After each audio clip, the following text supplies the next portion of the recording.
did the property owner or people who were there, did they ever see strange balls of light on the property? Oh, good Lord, yes.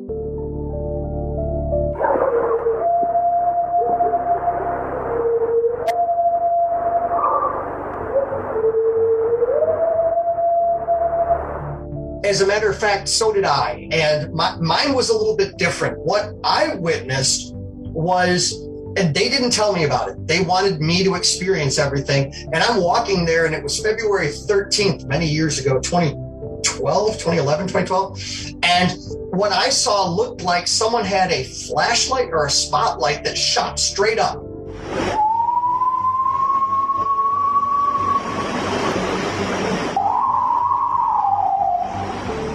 And they're like, "You're seeing the lights?" I'm like, "Yes." And they're like, "Wait till you see the lights in the sky." They claim to have seen what they thought were maybe orbs.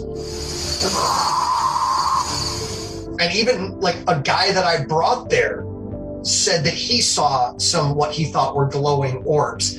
All I saw were these flashes of light.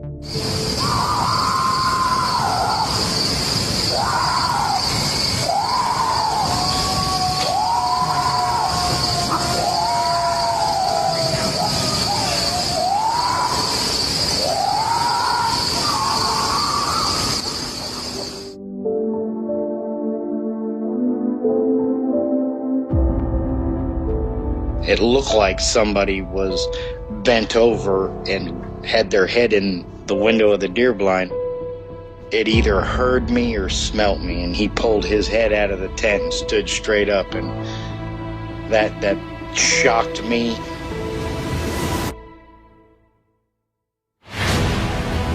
They don't make people that big. The way it moved, almost as if it was gliding across the beach. I've never seen anything move like that in my life. They were screaming at each other in gibberish. It sounded like a language, and they were chuntering away back and forwards, back and forwards, back and forwards. I know what a bear looks like, and there is no way on this planet that what I saw were bears.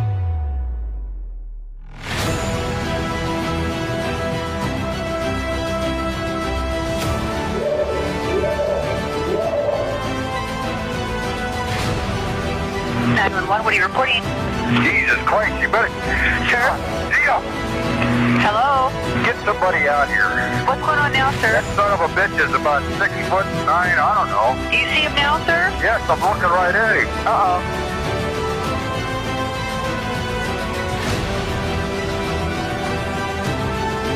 Hi, this is Carol King from Music City, and you're listening to Sasquatch Chronicles.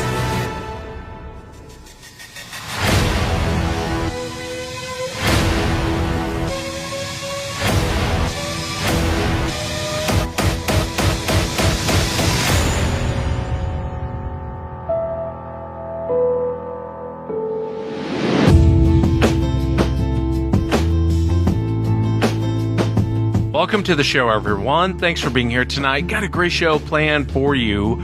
Tonight we're going to be chatting with Jim Sherman. And Jim actually has collected most of his audio evidence from Michigan. And we'll be playing a lot of sounds tonight. He'll be talking about how he collected it and kind of the backstory behind some of the audio. I know you guys have heard me play some of his audio in the past. It's really cool to have Jim on and talk about the backstory. If you've had an encounter and you'd like to be on the show, shoot me an email. My email address is wes@sasquatchchronicles.com. And if you get a chance, check out sasquatchchronicles.com. You can become a member and get additional shows.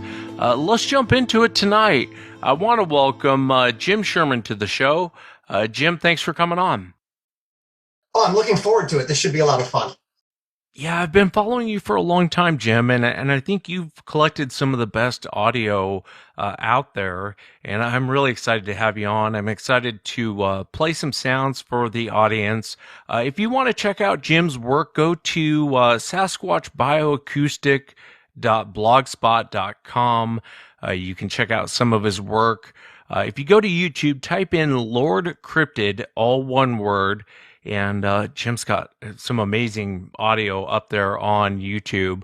Lord Cryptid, all one word. And also his book on Amazon. That's a Kindle version, Facing the Big Hairy Monkey Thing, Searching for Sasquatch in the Real World. Again, Jim, it's an honor to have you on. I know from talking to you, prior to us recording, you had talked about an encounter that happened to you when you were very young. If you would you start from the very beginning, kind of tell us what you were doing and what happened? Oh, absolutely. I'd love to tell you because it's weird. It's crazy. First, a little bit of a clarification. My work is put on to Sasquatch Bioacoustic by a friend of mine. A guy named Monongahela runs that site. He is unbelievable when it comes to audio. I am such a novice in comparison to his abilities. But let me tell you about why I got involved in this. I mean, this is silly. It's fun. It's been a crazy ride, but it didn't start out that way. When I believe I was 19 years old, I was traveling up north into the Upper Peninsula of Michigan with my dad. And basically it was a really cool canoeing, camping type of an experience. And fishing, having a blast with my dad. There were loons everywhere. Pike were hitting everything we threw out at them. And the first night we, got a big roaring fire, had food, stuff like that, regular camping stuff. Sit down in our tent. My dad falls asleep immediately. I never do. Like whenever I'm camping, I just kind of stay awake, at least for the first couple of nights. And I grew up camping. I grew up hunting, fishing, hiking. I was always in the woods. I was like a feral child. That's just kind of what I did. My parents didn't worry about me, and I always came back home apparently. But this night, I remember you could hear loons, you could hear the beavers smacking their tails on the water and crickets, all the outdoor sounds until right about 11:30-ish. And that was right about exactly the same time as our fire outside had completely died down. And what happened then was from behind me, I heard something walking up to us. Now, initially, when you're in the woods, chipmunks sound like, wild boars. It's just kind of the way it is. But this thing behind me, it sounded bigger. And I'm listening to it. I'm like, okay, there's a raccoon coming. Okay. And then it started snapping branches. And a raccoon's not going to snap a branch. So I immediately think, okay, it's got to be a deer.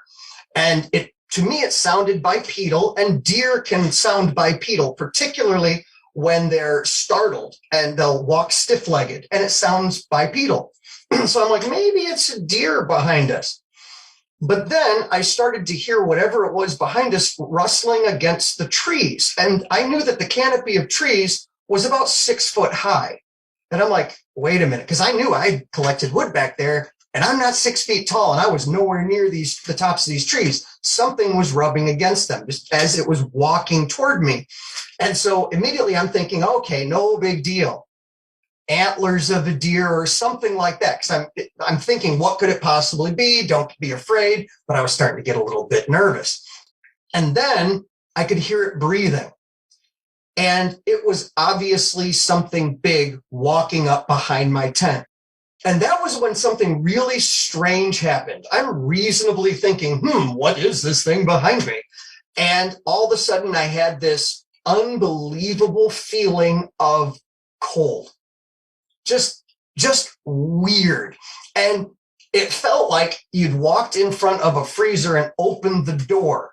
That's the only real way I can explain it. But the problem was I was frozen.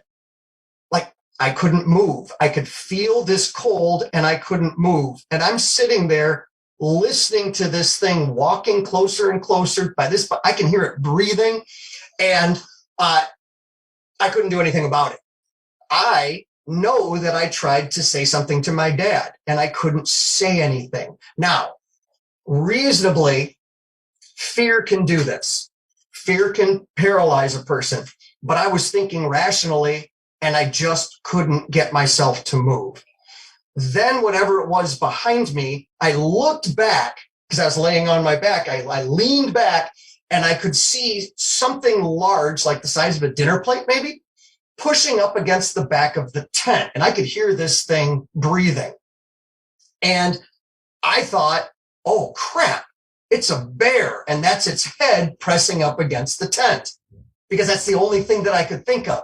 And I'm unbelievably scared, but I could hear everything. I knew what was going on. And so finally, what I did was I was able to kind of reach up, and I can't remember if it was my left or my right hand, but I reached up and tried to punch at this bulge, thinking that maybe it's a deer, not a deer, maybe it's a bear or something. I just don't know, but that's all that I could do to be able to move. And I struck an object that was not solid. I mean, it felt like a hand. It felt like a hand was pressed up against the back of the tent. It wasn't like a bear's skull that I thought I was hitting, or a snout. It was something that gave. The moment that I struck it, not only was I no longer like frozen in place, I could feel everything because there was like a wave of heat. It was really weird because it was hot. But I hit back, and whatever it was made a like a breathing out of air, and then stood up and hit the branches again. I knew exactly how tall those branches were. It was about 6 feet. And then it slowly and bipedally walked away. Now, that was scary. The issue was that happened over the course of 3 different nights. And I told my dad about it, and he's like, well, did you bring food into the tent? He thought it was a bear. In the back, I scraped away all the leaves and everything so I could get footprints. I put punji stakes back there because I was so scared. That was on the second night. After the second night, I sharpened sticks and put them down there so that nothing could come behind the tent. I'm getting a little bit worked out right now. Something also, it was only one, threw things. And that was what convinced me that it was not a bear, because bear just don't throw things. They really can't. And something was getting chucked because it was walking around.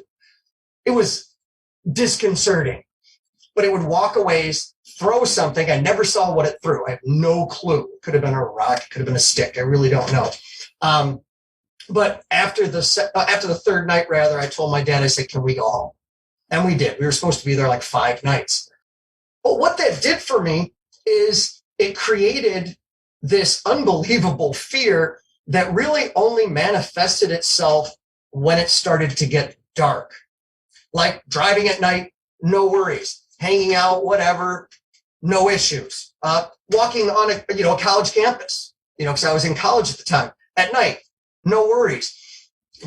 When it really struck was anytime I tried to go camping or anytime that I went hunting. I'd go in a tree stand, it would get dark, I'd come down before it was dark. I wasn't able to do the stuff that I enjoyed doing. And so this went on for years, and I just finally decided, you know what? Who cares? I don't need to hunt anymore. I don't need to camp anymore. And for more than 10 years, that's just the way it went, until finally, and my wife encouraged me, which is crazy. I started doing research and found out that other people have had similar incidents, and they thought it was not bear related, but possibly Bigfoot related. And I started doing that research, and I'm like, wait a minute, whatever this was, it was hanging behind me, was swishing branches back and forth and eventually broke them down. That's primate, aggressive, territorial, dominance-like behavior. And I'm like, okay, that's creepy. And the more I researched it, the better I felt about it. And it almost felt like I was taking control of this fear. And so finally I came across this website. It was a BFRO. And I'm like, BFRO, what the heck is that? And I found out that you could go on a Bigfoot expedition. I'm like, that's the stupidest thing I've ever heard of. I'm in. I'm going. And I did. And I went on my first Bigfoot expedition. met some of the coolest, most open-minded people, had a creepy experience, got scared, got lost occasionally. But what it did is it completely changed my mindset. And I realized I'm out looking for Bigfoot and I'm sleeping like a baby at night in a tent because I want to have an experience. I'm no longer afraid of it. And oh my goodness, did that turn things around. And then I just started going crazy researching. And then I was asked to be a researcher for the Bigfoot Field Researchers Organization. Had a blast doing that. And so then I got involved in the audio collection and it's just spiraled from there. But it all started because I was literally just scared. I really appreciate you sharing that, Jim. That's a pretty cool encounter. I was always curious what got you into this, and going from, being terrified to collecting some of the coolest audio, in my opinion, that the Bigfoot world's ever seen. It's very cool. The whole story is fascinating. And, a lot of people, after they have an encounter, a lot of hunters, hikers, they never go out again because they're terrified. And in your situation, you overcame it by kind of investigating it, wanting to learn more. And I respect that very much. During your encounter you were just talking about, you mentioned it got cold, kind of an unnatural cold. What do you make of that? See, that's a weird one, and I can't really figure out what that was. The reasonable person in me thinks that, I was petrified, like I was scared, and that was fear. Other people have, and I've done research on this, and it's interesting. A lot of people have told me, they're like, no, dude, you got hit with infrasound, which is sound at very low frequencies, which can actually cause a paralytic effect in animals and people and things like that. Do I know that happened? No, I really don't. And was I hearing any noises apart from breathing? And the answer is no. But the issue is you can't hear infrasound. But usually it accompanies a sound that is audible, like an alligator can produce infrasound as they growl. Elephants produce infrasound, and they actually hear it through their feet, which is very odd. Whales produce infrasound, and it coincides with their regular calls. And so what we can hear is not everything that's out there. Just like it's kind of like a dog whistle, except that's a super high frequency. And so there are things that are going on that we don't know. We do know that militaries have used infrasound to incapacitate people, and you can use it also as a form of crowd control. You can hit people with infrasound, and you can, depending on the frequency you use, you can give people a sense of unease, nausea, or all sorts of fun stuff that you can do. So it's possible that that's what it was. But for someone like me, I was probably just unbelievably scared. Yeah, and who could blame you, Jim? I mean, really, a lot of eyewitnesses, after they have an encounter, they don't want anything to do with the woods. I've talked to many hunters who they quit hunting. Hikers, they quit going out. People just they're afraid of it. And what I respect so much about your situation is you really started looking into it. Do you think that, kind of having the knowledge of looking into it is really what helped you overcome the fear of wanting to be back out in the woods? I think it really came down to meeting a bunch of people who had similar experiences. So I didn't feel like there was something wrong with me and I was being particularly cowardly or something like that. Because I'm not going to lie, that really bothered me, that I had this fear of the woods. I'm like, what is wrong with me? And so meeting these other people who are like, yeah, it scares the heck out of me to be in the woods, but it's invigorating. And I'm like, really? I'll try it. And actually going into the woods in my mindset saying, I want something crazy to happen to me, and no longer worried that it would happen. I think it really made a difference with me. And after, like I said, after I had my first Bigfoot expedition and things like that, once the crazy thing is, I started hosting Bigfoot expeditions like in the Upper Peninsula of Michigan and things like that.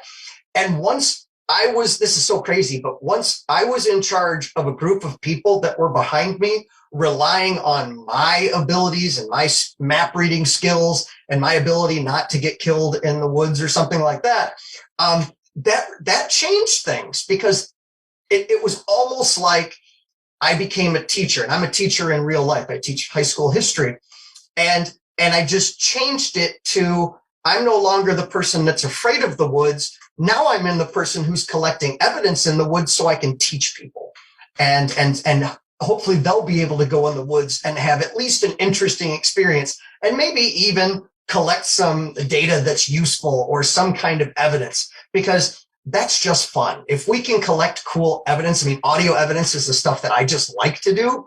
But if I can help people collect evidence that maybe might prove that we're not all like lunatics and weirdos and stuff like that, that maybe there is something to this, I mean, that's just that. Then we all win and have fun in the process. Yeah, we're going to play some of your audio tonight, Jim, and some of my favorite audio, actually. And I've played it over the years, and I'm so excited to have you on, man. I feel like I'm meeting a celebrity because I've admired your work from a distance for such a long time. I mean, you are able to get some of the coolest audio I've ever heard. Let me ask you, when you go out to these properties and you're investigating for the BFRO, is there a couple that kind of stand out to you that really, this many years later, you still think about? Yeah, as a matter of fact, there are some weird ones. Like, for instance, the first investigation that I ever did on my own was in Hillsdale, Michigan, which is the southern part of the state of Michigan. And in the Irish Hills area, it's just beautiful. But these individuals who were super cool guys, and they were audio guys. That was their job. They worked with sound, and so they had all this cool gear that I'd never even seen before. You know, I show up with like a Sony ICM recorder and stuff like that, you know, which is kind of like my go-to. But I get there and they start to tell me these weird things that are happening, and they share audio, and I'm like, okay, this sounds interesting. And what I would hear is howling, and I'm like, okay, well, that doesn't sound like a coyote, which is the normal. It doesn't sound like a dog. And then the next thing is a human, you know, somebody making the noise. And because of shows like Finding Bigfoot and stuff like that, people are out playing and howling all the time. And so you got to sift through that. But there was just some weird stuff going on. For instance, this is so cool. What we were able to do is I played bait one night, and I went out alone, completely blacked out, not even a red light or anything like that. And I walked around this huge property and, you know, past derelict houses, which is quite scary, by the way, and into fields. And what they did is, from this command center, which was so cool, they would follow me with these shotgun microphones, and I was mic'd up, and they could hear everything. And I had an earbud in, and they would just talk to me, and they're like, okay, are you at such and such a location? I'm like, yes. And they're like, okay, there's something to your right. And so I'm like, using, you know, I'm trying to figure out what's going on, because I knew I was a target. You know, anything out there was looking at me. And, you know, I'd walk around and they would tell me, they're like, there is something following you on the road. We've picked up footsteps. And it was just creepy. And so we used to do that kind of stuff at the same location. We actually pumped out real live infrasound. And the way they produced it, I can't really effectively produce it, but the way that they did through their sound system is that we put up these really cool speakers, and they played a vinyl record of humpback whale sounds that also had waves hitting the beach, which causes infrasound also. And so we were pumping out infrasound. We could hear the whales, but we couldn't hear the infrasound. But the dogs would freak out, the coyotes would freak out. And then we recorded whale sounds coming back to us one night. I got a phone call and they're like, listen to what we recorded. And I heard humpback whale sounds. It's like, whoop, whoop, stuff like that. And I'm like, okay, it's the whale sounds we've been playing. And they're like, we haven't played whale sounds in a week. And they're like, we recorded this last night. I'm like, what? Something, I don't know what it was mimicking whale sounds back to us. It ended up getting a little bit too creepy there for one of the guy's wives. And because something started slapping the garage, even during the daytime, really freaking her out. So we put up a bunch of game cameras and motion detecting lights, and it all stopped. Which seems like a shame, but you listen to your wife, because if you don't, you'll be in trouble. The other one is, I mean, there's plenty, but the other one that is just the craziest was in also in Michigan, which about the central part of Michigan. I'm showing you on my hand, but there's no video here. But the central part of Michigan in Isabella County, I received some audio from them, which was just crazy. Like to the point where I'm just like, okay, I think maybe these people are hoaxing me, but I'll show up, because I talked to them and they seemed really legit. And so I showed up and I'm like, okay, well, I'm going to put a recorder out here. This is kind of what I do. I don't make a lot of noise when I'm in the woods ever. I just don't, unless like I'm bringing a ton of people out and I'm trying to make it fun. And then you call blast something like the Sierra Sounds or something like that and see if something cool happens. Maybe hit trees, because otherwise being in the woods listening for Bigfoot is being in the woods sitting there really, really quietly. And it's not that exciting at sometimes. So you got to spice it up a bit. But so I'm out there and it gets to be like 12:15 a.m. and I'm like, okay, I got to go. And I turned off my recorder and I'm like, okay, thanks guys. I'll see you later. Nothing really big happened. I went out in the woods, picked up my other recorders, and that was when I was hit with a growl. And I say hit because it felt as if like I'd taken this like a speaker, put it up against my chest and like fired up some Pantera or something like that. I'm just like, you've got to be kidding me, because I could feel it reverberating in my chest from it had to have been at least, oh my goodness, 75 yards away, considering where I was standing.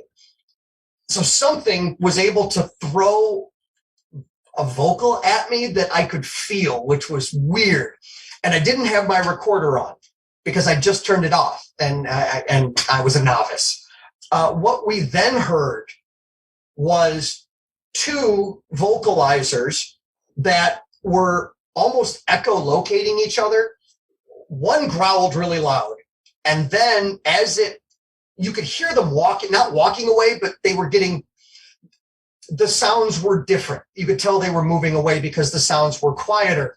And then you would hear this, ooh, woo, and then further away, there's a, ooh, woo, like they were talking to each other, almost like they were leapfrogging one another to get away from our location. And I actually I gave you a copy of that. Those are the singing howls, because they were just so weird to record, like in person. I'm standing there with my recorder and I just got hit with this growl and it was just unbelievably freaky and scary. And then I had to drive home for like 2.5 hours. And so, of course, I turn on my recorder, which had been sitting in the field, and I start to catch these other just weird howls and growls and stuff like that. No one knew I was going to this location. It wasn't like, it just wasn't public knowledge. And I wouldn't understand why someone would be out there 75 yards away from me, hitting me with this incredible sound. And I don't know how someone would do that. So that was just odd. And so that's why I kept going back to that location. And then my friends who lived there, who used to live there, they've subsequently moved, used to record every night. And so for years, we have just so much data, and it's so fascinating. I learned a lot.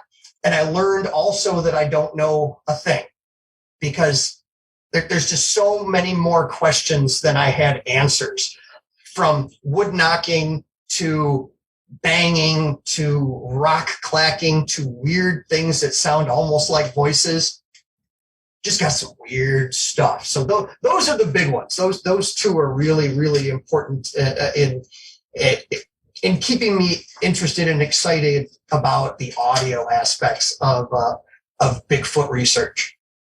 Yeah, and I'll be playing some sounds throughout the show. I know you talked about the Isabella County, kind of that singing vocal that you heard, and I've talked to eyewitnesses before, and I've played your audio. I was like, "Is this what you heard?" And 9 times out of 10, they'll say yes.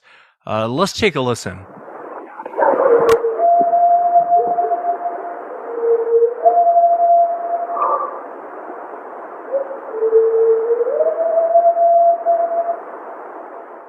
Again, I've played that for people. I was like, "Hey, is this what you heard?" And 9 times out of 10, they'll go, "That's exactly what I heard." And it reminds me of like when a singer is warming up. I've seen Freddie Mercury do it, but it's that's kind of what I envision.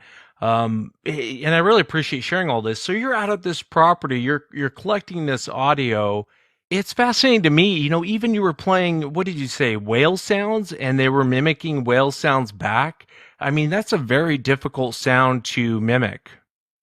Yeah, and to do it loud enough to hear it for a long distance. And I just racked through my brain. I'm like, okay, somebody's got to be, messing with us, because Occam's razor, it's the simplest answer. But it's like, well, there shouldn't be any people at that location because it's just woods. And why would someone take a stereo system out there just to mess with us? It just seemed weird. And then you look at it on an audio spectrogram and you're like, that's just in a weird location. It's not in a normal range for a person. It's not in a normal range for like a coyote. And that's the type of stuff I look for. I'm like, is this a coyote? Is it a wolf? Is it a person? Is it a coy dog? Is it a hybrid wolf? Any number of critters. And even when it comes to simple things, like porcupines make the weirdest noises that you've ever heard. If you've ever been alone and heard something that sounds kind of like a mumbling whisper, it's probably a porcupine because they make these creepy noises. And bear make noises, and big cats make creepy noises. But here's the deal with a cat. If you hear it, you're fine. It's the ones that you don't hear. Yeah, I guess if you hear a cougar, you're probably okay. Based on the way they attack and stalk you. So if you don't hear it, you're in big trouble. I want to play this next piece of audio. I believe you got it from the same property as the singing type vocal.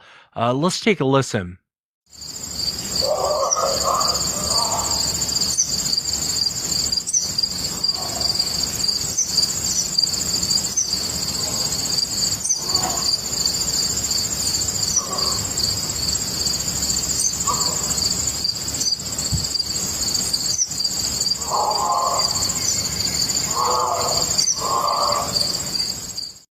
And Jim, tell me about this piece of audio.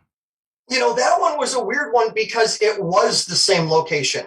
And what was crazy about it is that's the one that we call the Goat Man, just because I come up with names for things so that we remember them. And what was happening was they had goats that were in heat, and goats that are in heat, I'd never realized this, sound like the spawn of Satan. And they make these crazy noises. But what was happening was the goats would make these noises, and then from in the woods, there would be similar-ish sounds. And they're not the sounds of a deer or an elk or something else. This is something different. It almost sounds almost like something's trying to talk, and it's so weird to hear it. And it's very creepy. Because if you're in the woods, now that one I was not present, that was captured on a long duration recorder, but I have heard that in the woods, and it's just weird because it sounds almost like someone's trying to communicate, and you just can't quite get what they're saying, and that's creepy because it doesn't sound like an animal that you're used to. You're just like, okay. You run through the normal critters and it's not one of them. And then you're like, okay, well, it has to be a person or something like that. And even that's creepy. Because if there's a person out in the woods in the middle of the night, what are they doing there? And what are their intentions? And how well armed am I right now? You start to get these weird thoughts because something out there knows that you're there and they're trying to communicate. And that's just weird and creepy and scary. In the same location, I'm not even kidding, we had something that was trying to sound like a horse that was in the woods, but it just wasn't quite right. It was so odd. I'm not even kidding. I went so far as to I did some research on the town and where people lived, because I'm like, okay, I want to find out if maybe there is a person. I looked to see if there were deaf people that lived around there, because some of the sounds almost resembled a noise that a person who can't hear and has never heard might make if they were attempting to communicate. I looked to see if there were special needs people who lived in the area who might be making noises that were just different and non-communicative. I tried everything to figure out what the heck was making these noises. And every time I would go into the woods, I'd hear these howls and I'd beeline through the woods, they would immediately stop. And so eventually it made no sense to go into the woods looking for them. So I just when I was there, I would just kind of sit around and they would happen around me. And so not only would I record them when I wasn't there, but weird things happened while I was there. And so that's why I knew that the people that I was with were not hoaxing me, because you never know, because they were sitting right next to me while weird things were happening. And sometimes it wouldn't happen at all. You'd get nothing. And sometimes you would get something. And so what we found was that usually we would get some kind of audio about twice a week at night, which is pretty darn active, frankly. The most active time seemed to be April for whatever reason. I still don't know what it was because I never saw what was making the noises. But boy, over a number of years, we collected a substantial amount of audio and data and stuff like that. Stuff that I just haven't even made public, just because, it's like a howl. Oh, there's the howl again. You'd hear it so many times it wasn't a big deal. Whereas, if you're in the woods and you hear a howl, it is a big deal. But we were just getting it so frequently that it lost some of its coolness until it happened when it was live. Then it never lost its coolness because that was just creepy. Yeah, I bet it's a whole different story when you hear it live. You mentioned weird things were happening on the property. What kind of weird things were you experiencing out there? One of the strangest things was that the property owners talked to me and they said, you know what? We've been putting food out they had a name for whatever was out there, and they called them squishes. Just happened to be what they called them, instead of Bigfoot, Sasquatch, ghosts, or whatever. They called them squishes, just to make it more friendly, so that it wasn't scary, so that they could go about their regular jobs, because they were farmers. And they said, hey, we've been putting food out for the squishes. Is this a good idea?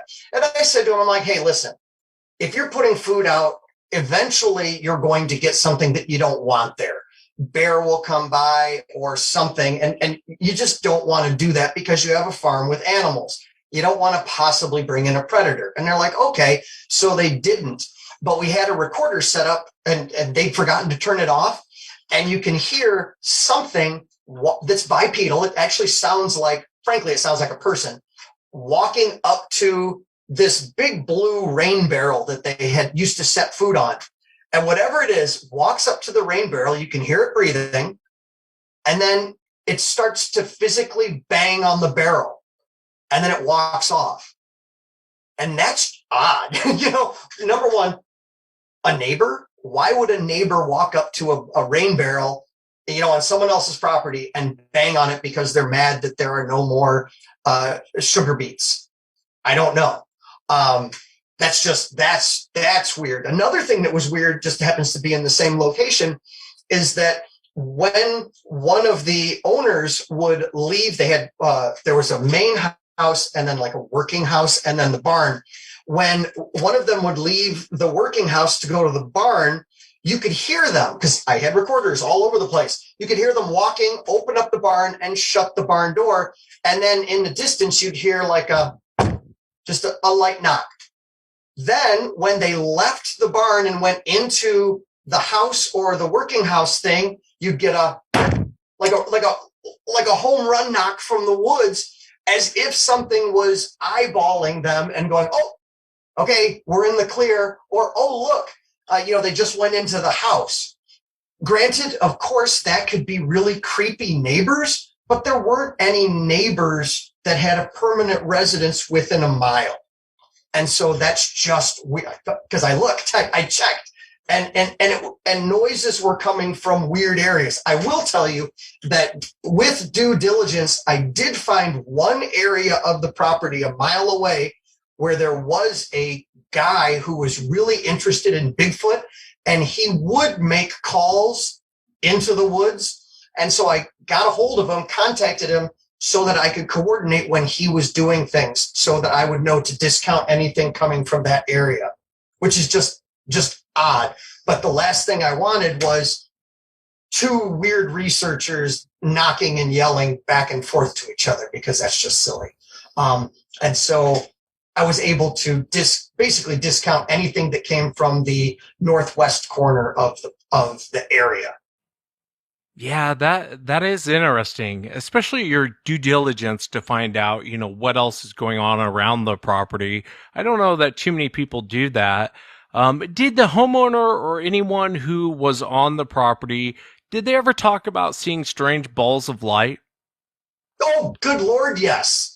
As a matter of fact, so did I. And mine was a little bit different. What I witnessed was, frankly, and they didn't tell me about it. They wanted me to experience everything. And I'm walking there, and it was February 13th, many years ago, 2011, 2012.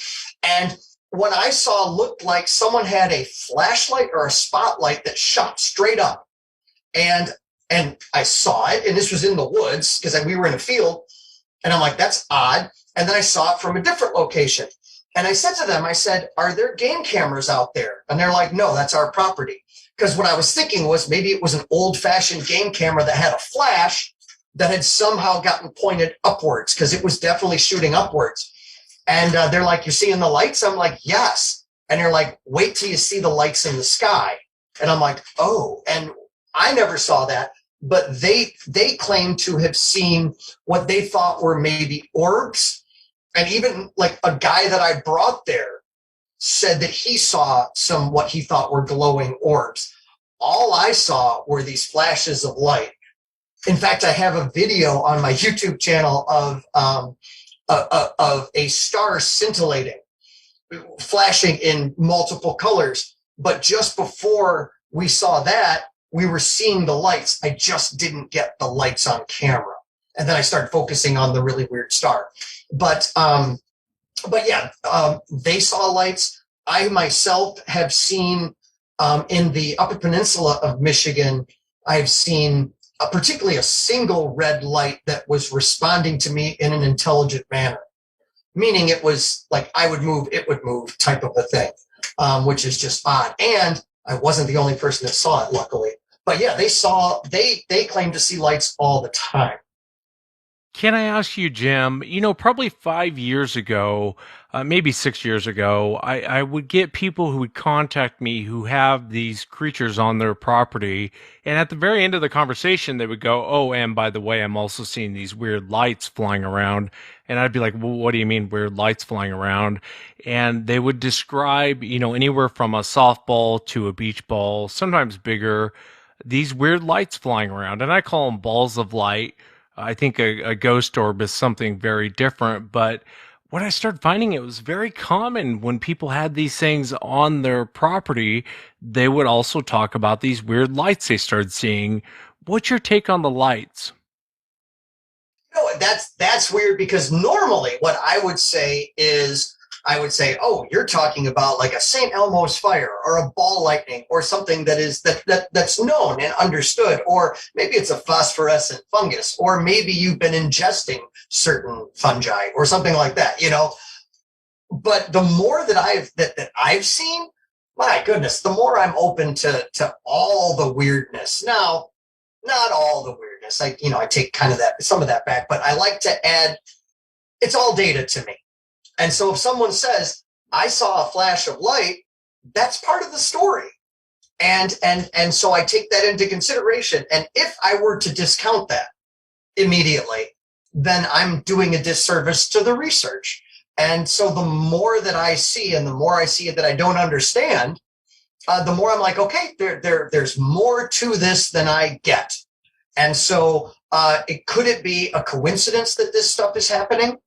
Possibly. Or is it people that are in tuned to what's going on outside because they're looking for something or because they've had an experience, have their eyes open at different times when the rest of us are watching TV or something like that?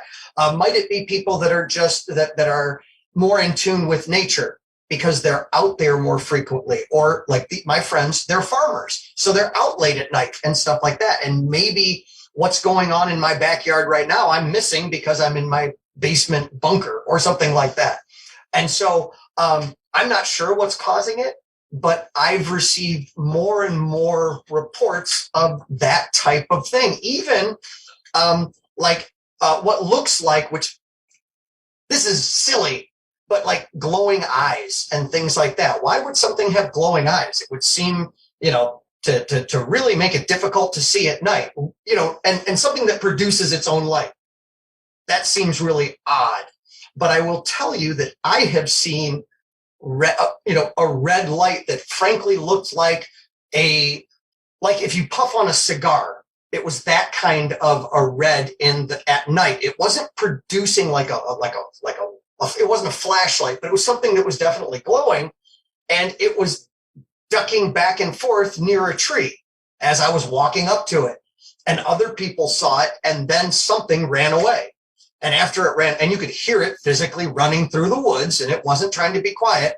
And then something was angry enough at us that they threw a big rock into the river that was right there. And so this is just odd. A year later, I was in the same location with a bunch of friends on a Bigfoot expedition because we do weird things. And I saw that same red light. And I said, and this was in the middle of the night. And I said to my buddies, I'm like, do you see that light? They're like, yes. I got on the radio and I said, Bernie, who was a guy who was there, you're going the wrong direction. Because frankly, I thought it was someone with a red headlamp on. Whatever it was heard me and stopped. And then I get a call on my radio that Bernie was still at the campsite. So we were all present and accounted for, but there's a red light of some kind in the middle of the road, and it stopped when I started talking about it. Now, I'm about 50 yards away. So what did I say to my group? I turned and said, cover me. I don't know what they would have covered me with, but that's what I said, because that's what you say in situations like that. And I ran toward whatever this object was, and it ran into the woods. I got myself to where it was, and I said, is this about where it was? And I used my headlamp to try to, finding Bigfoot, the size of it and stuff like that. And then it decided it was going to actually take off. Whatever this object was only about 15 feet away from me in the woods. And then it took off. It hadn't gone far. That was spooky. But the cool thing is other people saw it. And it wasn't one of us. It was a weird red light, but it was attached to something big. I don't know. I really don't know. And because I don't know, I can't discount what other people are seeing, because I've seen some pretty weird stuff too. Yeah, I admire you, Jim, for your attitude towards it. It's something it's refreshing. You don't find it very often with quote unquote Bigfoot researchers, but the fact, it's all data, and why not include all the data? Maybe you can use it down the road. The lights do get reported a lot. And you were talking about the glowing eyes. That gets reported a lot too. I've had hunters who have seen that, experienced hunters who were like, this was an eye shine. These eyes were glowing. And it's like, what do you do with that? I want to play this other piece of audio that you sent me. I believe this is from the same property. Let's take a listen.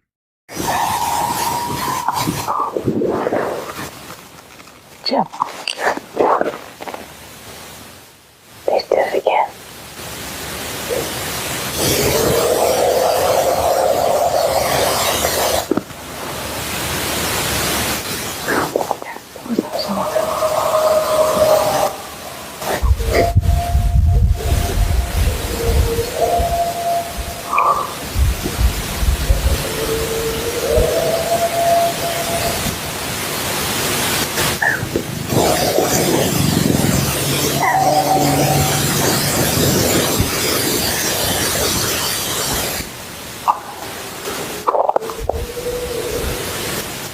Yeah, that was the same. That was the night where I got hit with the sound, and that was just a longer clip with the singing howls in it. But you could hear the cool thing was when one of my friends goes, "Jim, they did it again," because I was getting into my car and I didn't hear it, and they had heard this vocal. And so then I walked up to them, and that was when we got hit.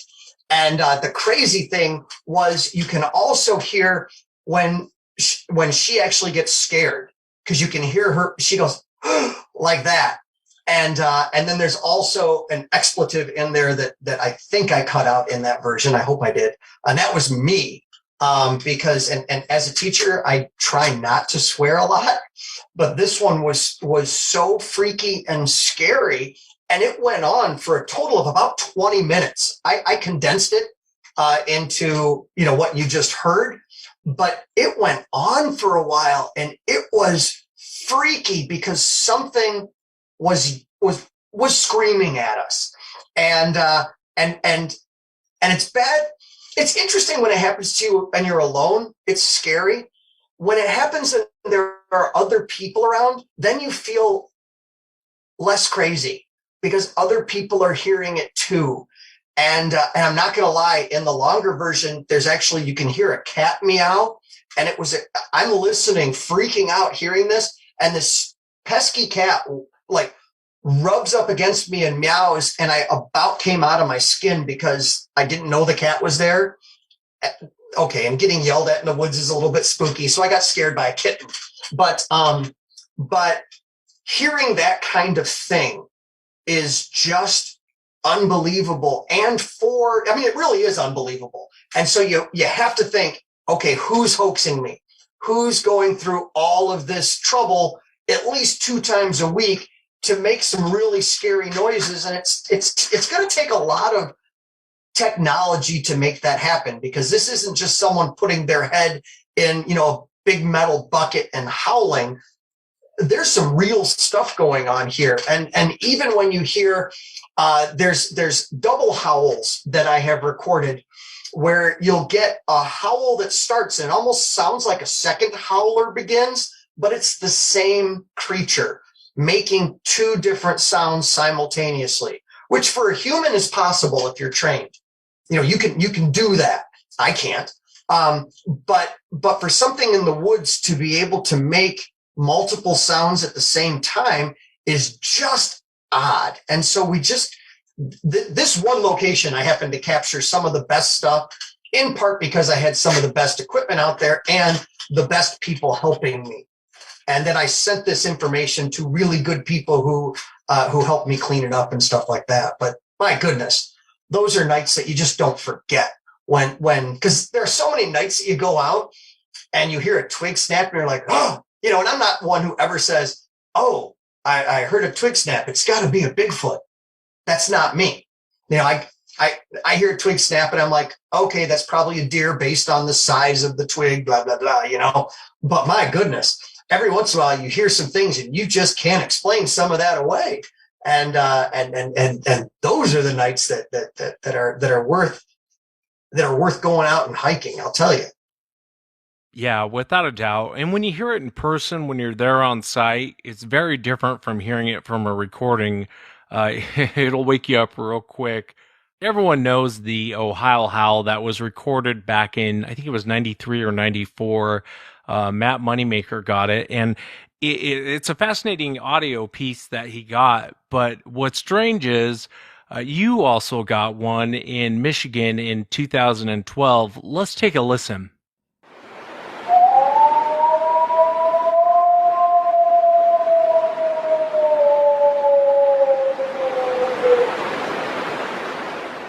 And I think I said 2012. That was 2011 in Michigan. And Jim, I want to share this with you. This is from 2012 in Maine.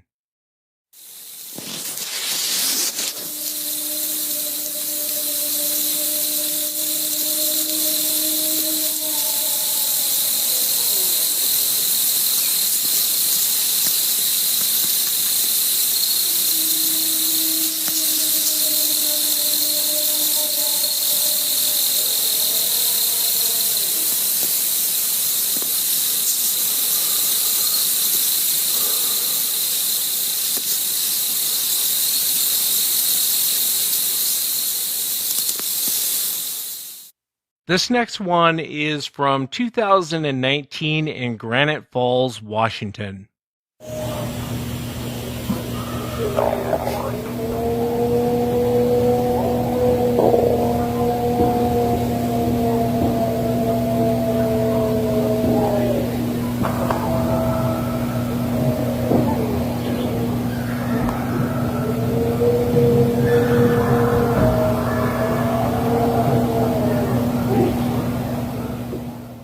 And Jim, I'm curious of your opinion. I know it's an opinion, and that's what I really want is your opinion on this whole thing.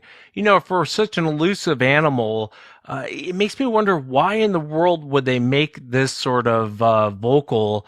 Because you could almost pinpoint exactly where they're at. What are your thoughts on that?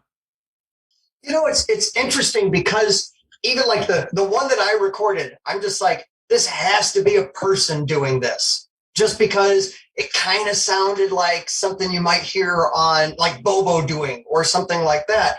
But it was when it was recorded that was weird. It was recorded on a remote recorder that I just placed in a field and then left it. And I never heard the howl. Like physically, it might as well not have occurred because I didn't hear it, except I recorded it. And so that makes me think it's a little less likely unless someone was out there just randomly at the same time that I was out there. But because other people have recorded similar things that are just weird and loud and long, if you want to be an elusive, like let's say an elusive primate, and you don't want someone to know where you're at, making a loud and a long call like that is probably not the thing that you would do, because someone can locate you because it lasts for a long time. And so I've always tried to wrap my head around why any animal would do this. And I'm like, okay, wolves will howl, but they don't care if people know where they are. And coyotes will howl and talk to each other. They don't care if people know where they are. But the thing is, you can see a wolf and a coyote, and they're in zoos, and people shoot them, and you can get, clear video and cameras, photographs of those critters. But why would something like a Bigfoot do something like this? And that is something that I just can't figure out. And so initially I'm like, maybe some of what people are recording are bears. I know that sounds crazy, but bears will make long noises like that, but normally not that long. And so that's odd. There are those who believe also that might be something like a different creature altogether. Dogman, Wendigo, who knows? But I've never been able to figure out why a creature that's trying to hide would make a noise like that unless it felt like making that noise was important at the time. I'm just trying to wrap my head around it. Like, if you believe that there are Bigfoot out there, if you believe in Sasquatch and stuff like that, might a Sasquatch want to maintain territorial dominance, just like a great ape would, and say, hey, this is my area, stay out. Okay, just like humans will put up big fences and will put up no trespassing signs and stuff like that. Maybe that might be an idea. Maybe it's I'm here where are you type of a thing. Who knows? Because I've received knocks back and forth of that are from different areas and different volumes and stuff like that. Maybe that's a kind of a location thing. But it just seems silly that something it's trying to hide would make so much noise. But maybe whatever it is has gotten away with this for hundreds and hundreds of years and hasn't been captured effectively yet. Who knows? But yeah, that's a head scratcher, because I just don't get it unless it's like literally a dominance thing or a "hey baby, I'm lonely" type of a thing, which I really hope that's not what it is, because if I'm out in the woods and I hear that, I'm just not interested. Yeah, you don't want to go running towards that, Jim. No. Yeah, it's trouble you don't need, brother. I want to play this one. This one is the Romulus Goat Man. Let's take a listen.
This was just outside of Detroit Metro Airport.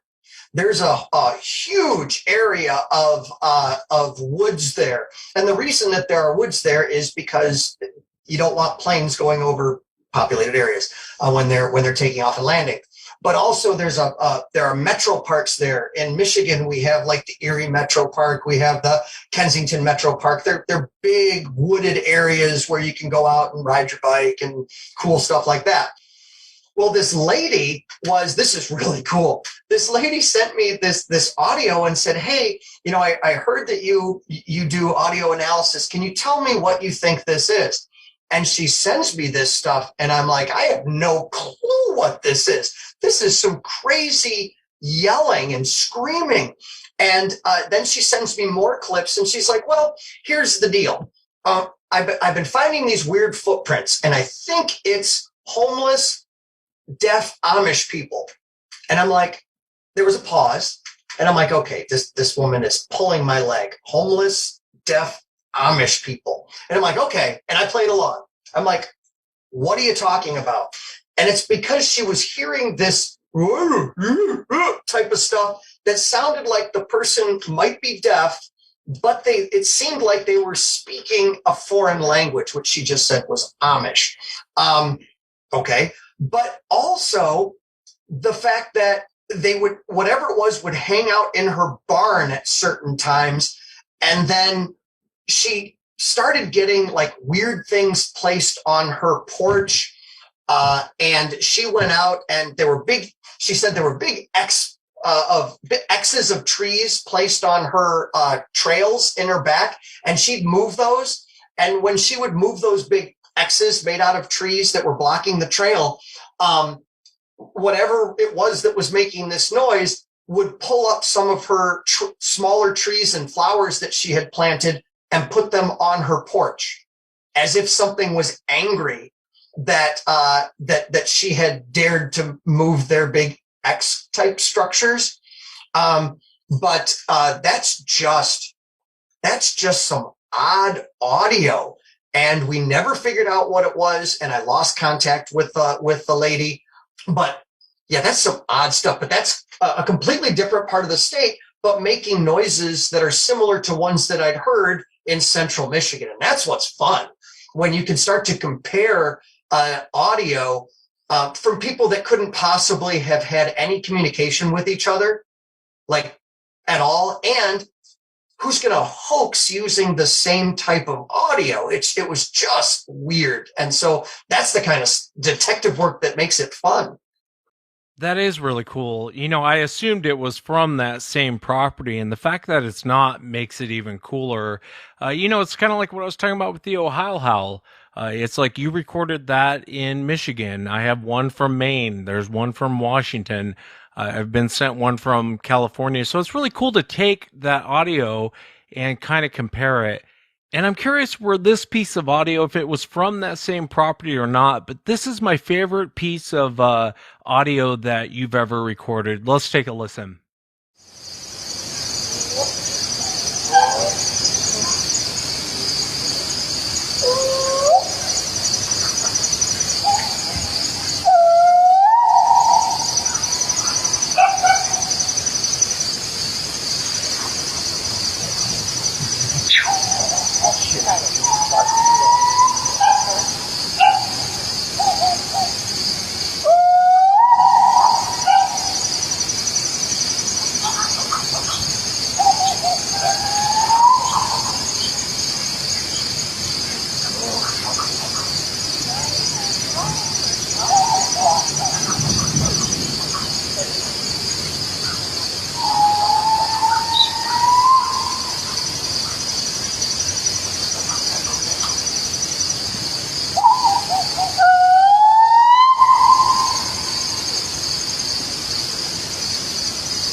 also in Isabella County. And what was so cool about it was these are my friends, and they recorded this just because they were hanging out with some friends near, and it wasn't even night yet. In fact, in my video on YouTube, you can actually see a speeded up version of, because they just took a video camera and they set it down on a post and they just recorded it the whole time, because something was interacting with them and they were yelling back and forth to it, and it was fun. And you might sit back and go like, oh, that sounds like a fox, or oh, that sounds like it could be a bobcat or something to that effect, or an owl. And all of those animals will make sounds that are similar, and owls will respond.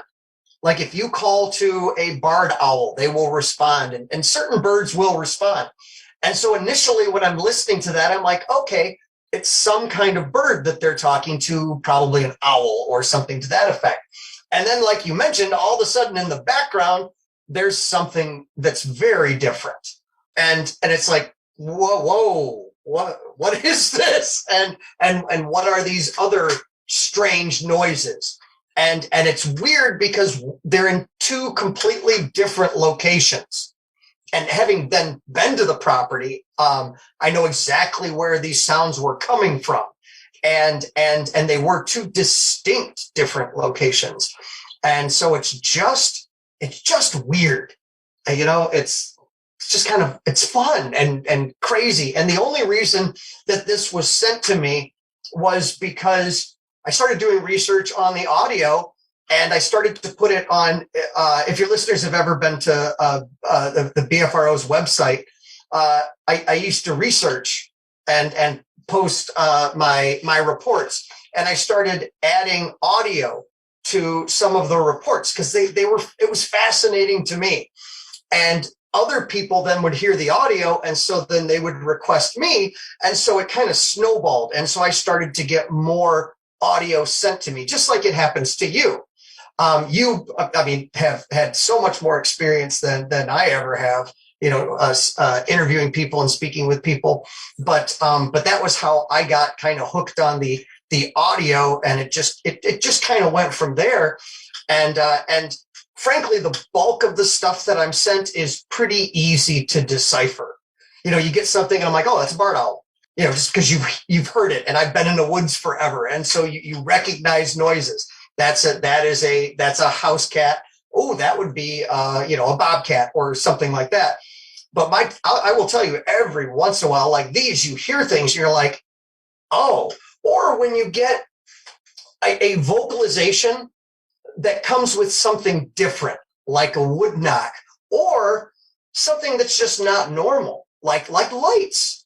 If someone says, hey, this happened to me and there were some lights, it makes it more interesting.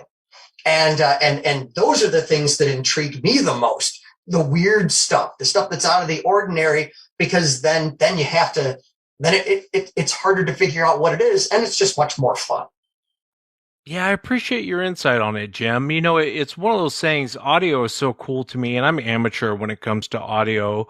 First time I heard that last one I just played, I was like, wow, it sounds like the Ohio howl there in the background. You've been out to these properties, you've talked to eyewitnesses, you've put up, recorded sounds, you've done everything you can on these investigations. And one thing I find strange, the minute you put up a game cam, you can have footprints, you can have the eyewitnesses right there, you can have all the audio in the world. You put up a game cam and it stops, and I have not been able to figure out why. What are your thoughts? The easy answer is that they don't exist. I mean, that's the easy answer, because then everything else must be a misidentification. All the other eyewitnesses have to be, oh, it was a bear, or you're just seeing things, or what you're hearing is a coyote or something to that effect. And that is an easy answer, because we should have really good game camera images of anything that's in the woods, because I have game cameras out all the time because I have property in Michigan, and I always have my game cameras out. And yeah, deer know that the game cameras are there. They can sense them. They'll walk up to them. They'll sniff them. They'll see them. and eventually they don't care. A bear will go up and they'll sniff them. I think it's more because it just smells different. But bear don't seem to care if there's a camera there. Deer are more intrigued. But I can't answer that one, because you should be able to get you should be able to get a dumb Bigfoot at some point that's just not paying attention, or maybe a juvenile Bigfoot that's mad at mom and dad and rushes off in a huff and isn't paying attention to where it's walking or something. Because then you start to think, well, then they must have these extraordinary senses or powers or something like that. And I can't fathom that either. Just like, why are we not? I mean, you have your cell phone, which is extraordinarily good. I mean, they're really good cameras. And why can't we get a good picture? What we end up getting is blown up stump squatches and stuff like that, which is frustrating. And I've attempted to try to take pictures of things that I've seen. And what I used to do, because I'm kind of weird, I'd always have a camera while I was driving. And whenever I would see an animal on the side of the road, I would attempt to take an effective shot of it, a video or a picture, to prove that it was possible. Like, you see a rabbit, take a picture. And I would get good pictures of a rabbit that jumped right out in front of me. And so I should be able to, if a Bigfoot were to jump out in front of me, I should be able to get a relatively clear shot of it. And it's just not happening, in part because people are scared. If something big that's not supposed to be out there jumps in front of you, that can be scary. And taking a picture might not be the first thing that you're thinking of. That's in part why I like audio, because it's more idiot proof, which I need at times. I can just have the audio running all the time and I don't have to do anything. I clean it up later and listen to it. I don't have to push a button or anything like that. You know what I mean? So I don't know why we can't get game camera of elusive creatures, because we can get game camera footage of a moth flying by my camera. Why can't I get something that's much bigger than that? I'm just not sure. And I've tried things. I've tried hiding my game cameras inside trees. I've done all sorts of weird stuff, thinking that maybe they're seeing it, maybe they're smelling it, maybe they're hearing it. And hiding them inside coolers that were full of food, just because I think that's damn funny. Something might open up a cooler and look in. That wasn't successful. Raccoons, I'll get raccoons, but so I've given up hope for game cameras. It's just they just don't seem to be working for me. But boy, do I know the deer on my property. Yeah, that is the weird part, that we can't really get them on game cams. I mean, every once in a while you'll see someone who has a game cam where it's been messed with, and you might see a shoulder, that sort of thing. But as far as getting a clear shot on a game cam, it's just bizarre to me. And you have more experience with this than I do. But I've gone out to people's property, and you're like, okay, I got great footprints, I've made casts, got some great audio. The eyewitnesses are right here.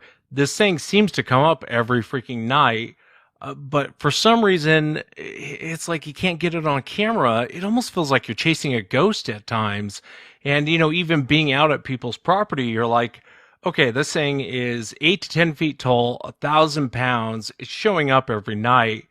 If a grizzly bear was doing the same thing, had the same behavior, you'd be able to find out where it was sleeping during the day. And that's the other weird part, is it seems like they show up, do their thing, and then they vanish. It's bizarre.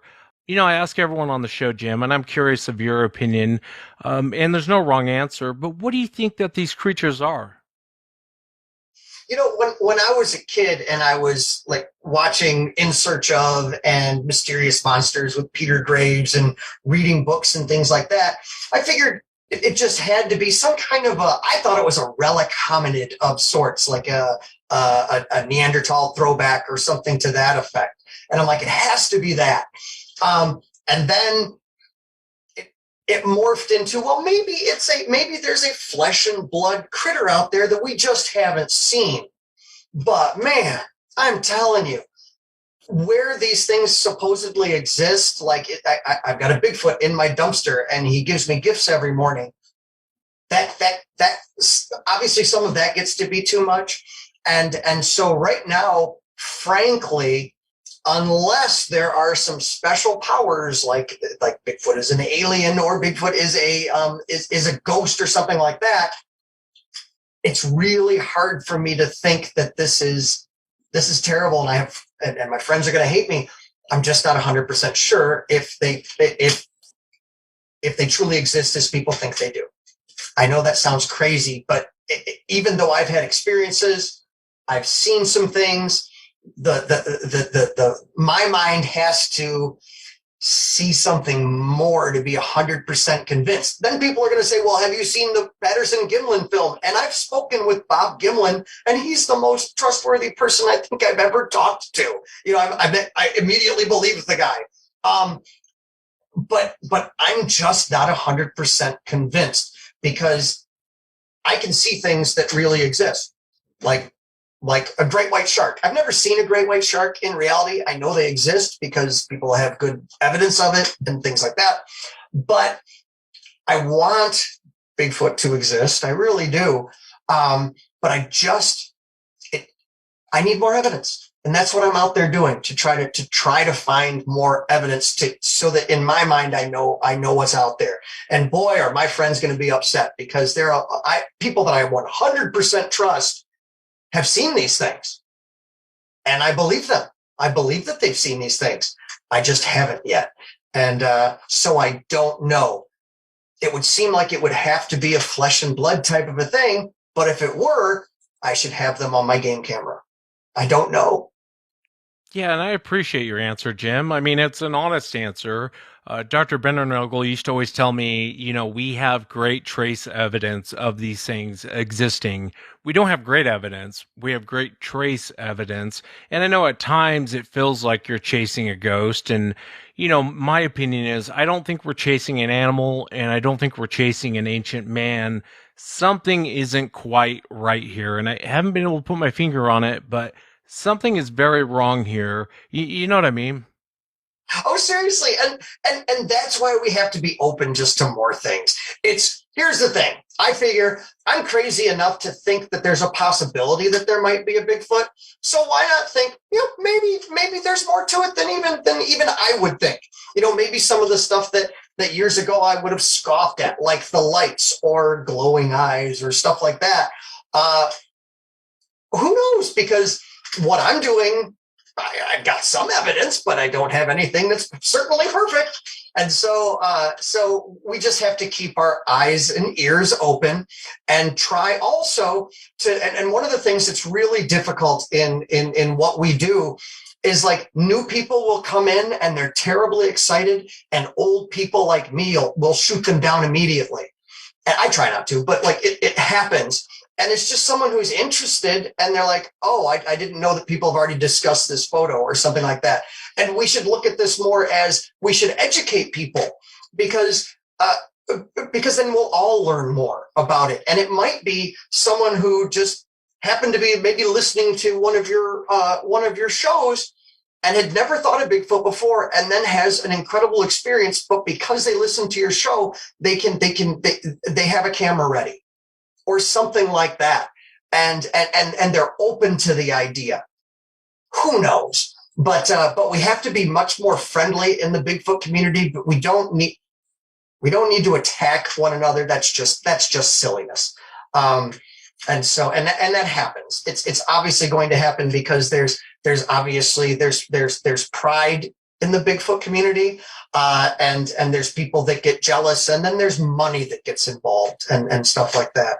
So I say, if someone comes up to you and asks questions, answer them. If someone says that they've seen something and you think it's really weird, just listen to them. And then the other thing is, we all need to be open. If someone says to me, hey, what you're listening to there, dude, is a cat. All right. And I'll be like, interesting. I've already looked into that, and I've put it on a spectrogram, and it doesn't fit. I have to be more open to someone saying what my stuff isn't what I think it might be. And that's my responsibility as well. And so I think we can just all be a little bit nicer to one another. I sound like some kind of crazy hippie just then. No, I don't think you do at all. In fact, I've been saying that for years. You know, there's too many damaged people, too many huge egos in the Bigfoot world, and there really is no justification for any of the egos. Trust me. And it used to really frustrate me because most of these 90% of your Bigfoot researchers spend more time trashing another Bigfoot researcher instead of talking about Sasquatch. It's like, tell me something interesting about Sasquatch. I got my own problems. I could care less what you think about this guy. And I really wish it would change more to what you're talking about. And I've been saying that for years. And I really enjoyed having you on the show, Jim. I mean, it's something to where I've always wanted to have you on, and I've always admired your work. I think being an amateur audio guy, with the podcast and hearing what you captured and now hearing the stories behind the audio, I can't thank you enough for coming on. I know for the audience out there, go to YouTube, subscribe to Lord Cryptid, all one word, and I'll include a link. Jim, it's been an honor to have you on the show. I really enjoyed chatting with you. Thank you so much for coming on.